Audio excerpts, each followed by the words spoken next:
My name is Daniel Scott with UDAYA.com, and this is Average Yoga, a series of easy-to-digest online tutorials designed specifically for people who don't do yoga yet. Take what you like, leave what you don't, go at your own pace, and learn to build your practice from the ground up. What the heck is a bandha? Man, good question. In yoga, the bandha is a series of locks within the body, internal locks that help contain and direct energy when you're practicing. Think about them as sort of muscular toll booths or energetic toll booths that direct the flow of prana or breath or energy, or simply, if you want to think about it as your body being full of some sort of liquid fluid energy, these are the things that squeeze it, hold it, or move it around your body. There are three main bandhas that we're going to focus on in this video. There is mula bandha, udayana bandha, and jalandhara bandha. The translations are as follows. The mula bandha is the root bandha. It's the bandha in your lower regions, in your nether parts. We'll talk about more of that later. Udayana bandha is the bandha that's around the core, midsection, right here by your ribs. And jalandhara bandha is going to happen right about here in your throat, neck, chest area. So let's work from the bottom to the top, understanding what they do. The idea of the root chakra, the mula bandha, is the idea that it's the muscles that you use when you are peeing and you are trying to stop the flow of urine as you do it. I know there's really no beautiful way of talking about it, so we're just going to get down and dirty. It's not like it's making a fist. It's simply the engagement of muscles to create support, grounding, and containment. And that's going to be the same for all the bandhas that you use. But if you think about the idea of an engagement of support, grounding, and containment, it's this kind of the idea of gently drawing in and up in your anus, the sphincter of your lower part of your digestion system, and the part of your urinary tract where you're stopping pee. It's really, again, no beautiful way of saying it. It's the idea that you're just trying to hold any energy that's in your body from dripping out into the ground below you. So that's your bottom part. Udayana bandha is the idea of drawing in and up in the core. So the belly button is a great focal point. The idea that you're drawing the belly button in towards the spine and up behind the ribs. I really can't just take all my clothing off and show you these things. See, it's really the idea of playing with the yoga of your brain to make this happen.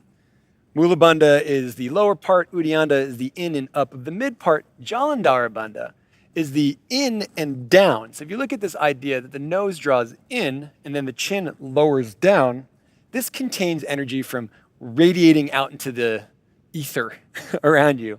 Jalandhara here is going to hold the top of the energy in, whereas Muladhara holds the energy from dripping out, Jalandhara holds it in, Udayana supports it from the torso.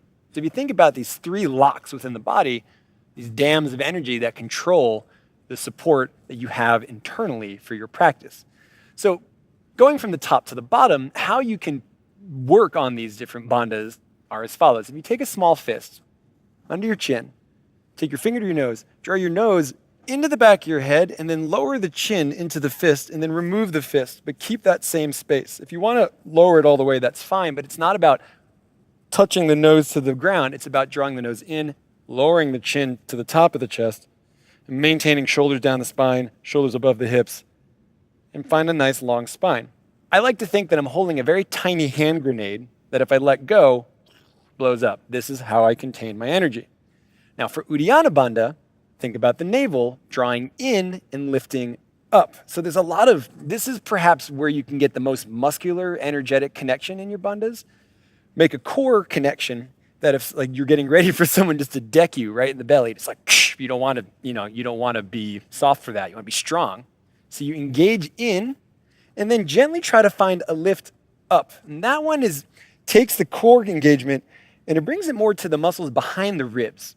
Navel in, navel up. It's almost if you want to exaggerate it, like you're rolling the ribs down to hide the belly button. It doesn't mean you do this. Just a tiny bit of a rounding or filling into the mid-back that helps you draw the navel up and in. And you'll find that if you do Jalandhara first, it makes Udayana a bit more easy.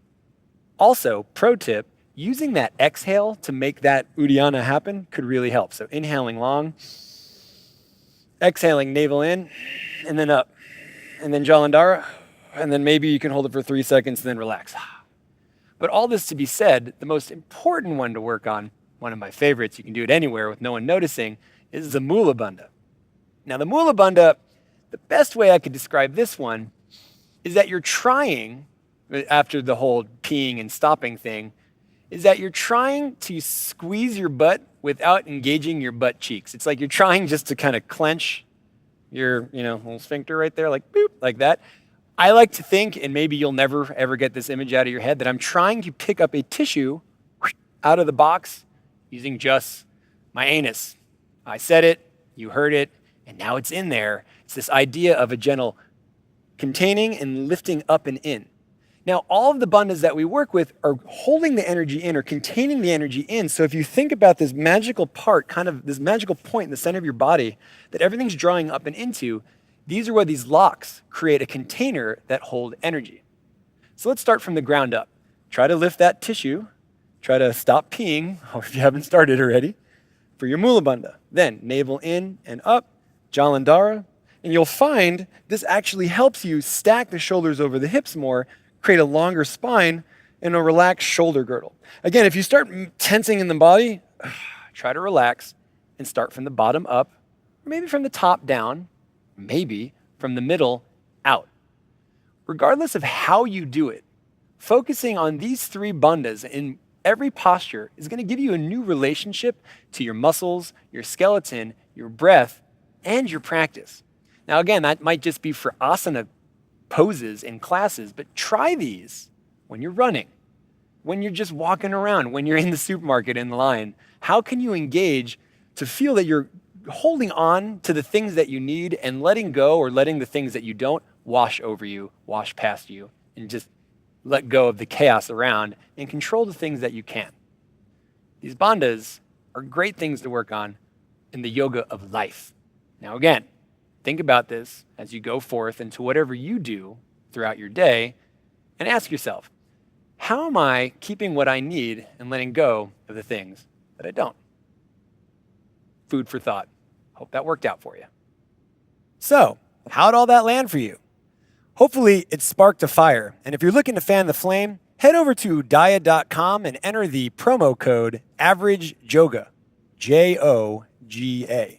You're going to have access to a lot more classes from myself and a host of amazing teachers from around the world of all shapes, styles, and colors. By all means, let this serve as a great foundation to build a home practice on that you can have for the rest of your life. Enjoy, enjoy.